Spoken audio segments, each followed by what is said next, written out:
Hey everyone, Internet PCS book reader here. Today I want to talk about Emma by Jane Austen. I've read Jane Austen's Sense and Sensibility sometime around last year if I'm not mistaken, and this year I read Pride and Prejudice.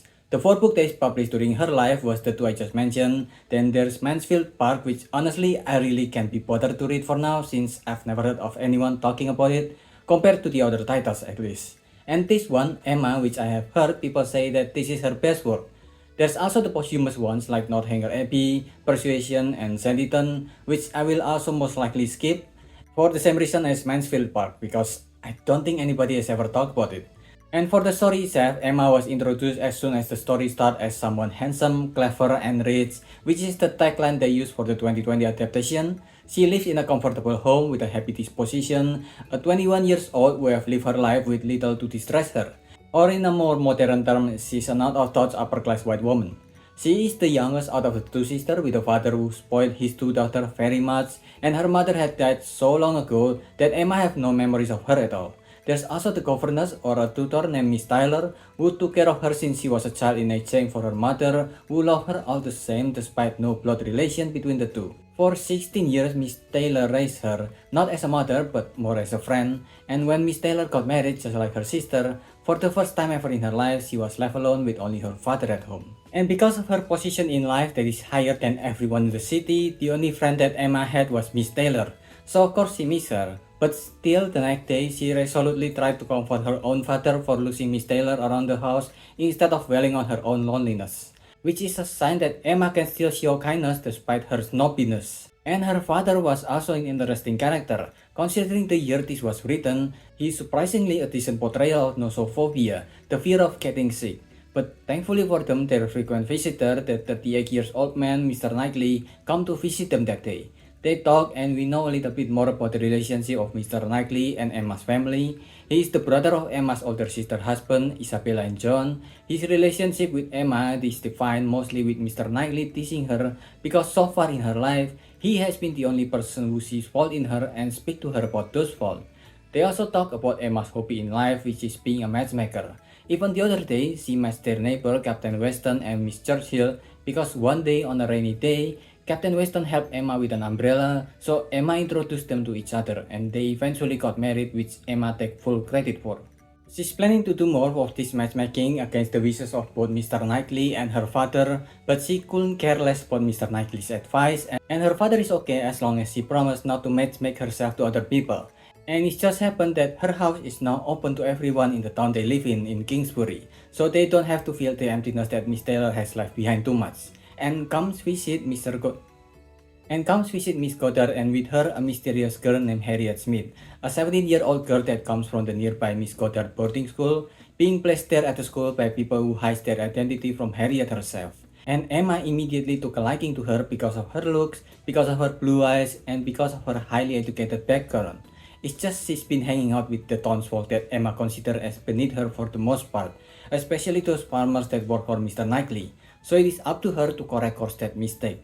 And it didn't take long for Emma and Harriet to be friends because all Emma had is free time. She dedicated all of them to be friends with Harriet. Her matchmaking project also still goes on as Emma tried to match Harriet with someone, but first, Harriet has been getting closer to a man named Robert Martin, a person that she knew nothing about, only from what she heard from Harriet. He has read a couple of books, is 24, and always visited Harriet when he visited the town. But he's just a farmer.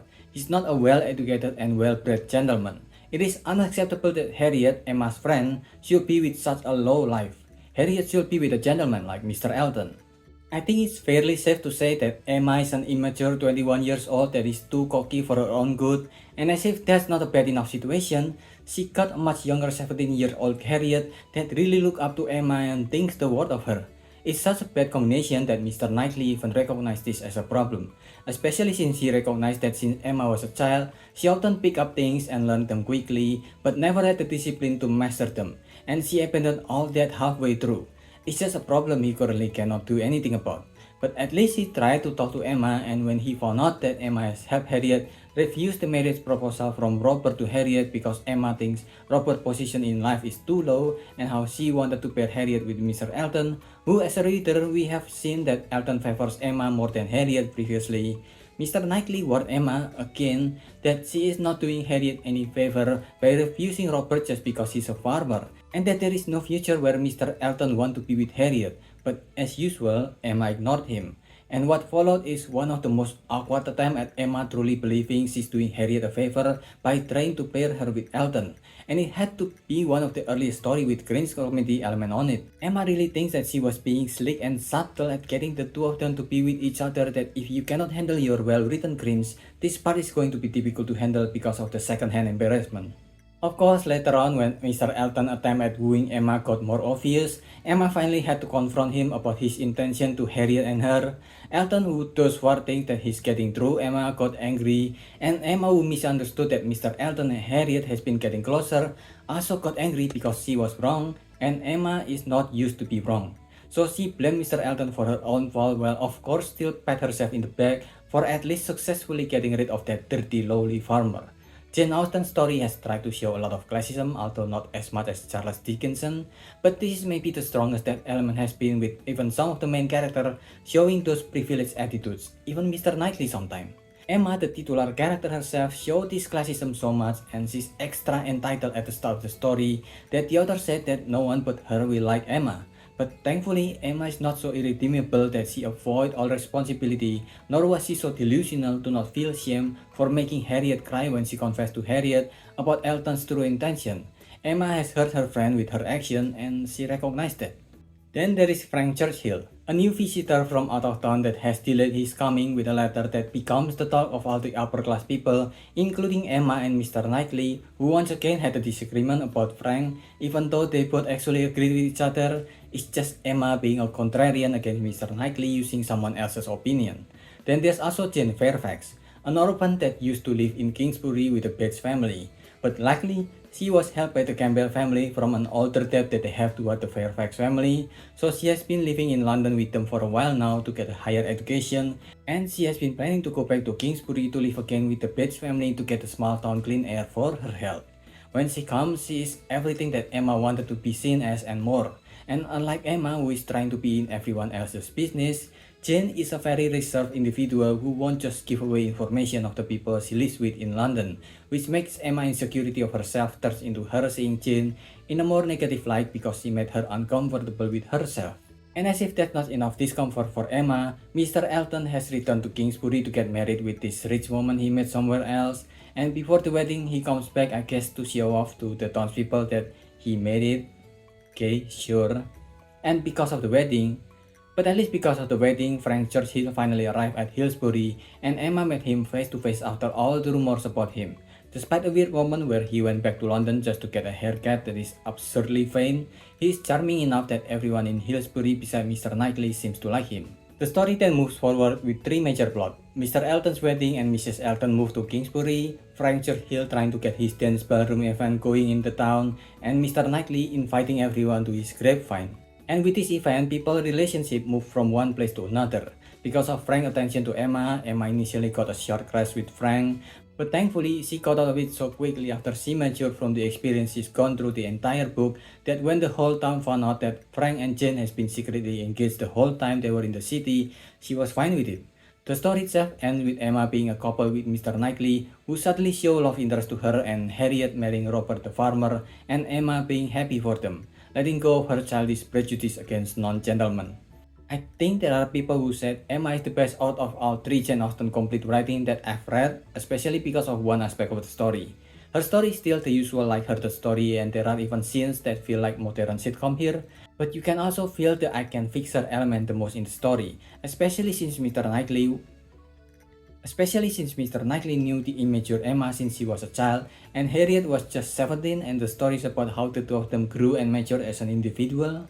But part of it is mostly just because the story was written such a long time ago, so long that racism in the book is still only about how the Brits felt toward the French, and £10,000 is considered to be extremely wealthy for life. Yes, it's that old of a story. And because it is a classic, an old novel from way before our time, the way the characters are talking just doesn't feel real, and they talk a lot, unfortunately, using words like gallantry and such. And they also talk like they're actors in a stage play, waiting until it's their turn to talk. It doesn't feel natural at all. It doesn't help that the plot is kinda boring for me. It's just people mostly waiting around. Maybe there's just not much to do back then. So most of what the characters are doing is just waiting for something to happen. And it's such a light-hearted story that there is no bad people in it. Not even Frank Churchill. Because eventually even he got married to Jane Fairfax, who in the book is considered as best girl. And while it has classism as a background, and even some random line mentioning slave abolition, it's not trying to challenge those. So those elements are not that impactful. I think that the main thing that makes the book interesting is Emma. She carried this whole story. The way the story handles her slowly maturing internally as an individual is so well done. She grew out of her childishness and spoiled nature and become a person that can tell good and bad in more than just the surface level that she saw people at the start of the book. She made mistakes, but she learned from those mistakes instead of blaming others, which means that despite seeing people as either superior to her or inferior to her because of her early insecurities, she dealt with it and grew as a result into the respectable person she becomes at the end, even eventually becoming good friend with Jane Fairfax, who she really feel insecure about at first, a lesson that is still important even today, decades after Emma was first written. And for that, I give this book a 3.75. What do you think? Let me know if I missed anything, so leave your thoughts in the comment below and subscribe to the channel. That's about it. See ya.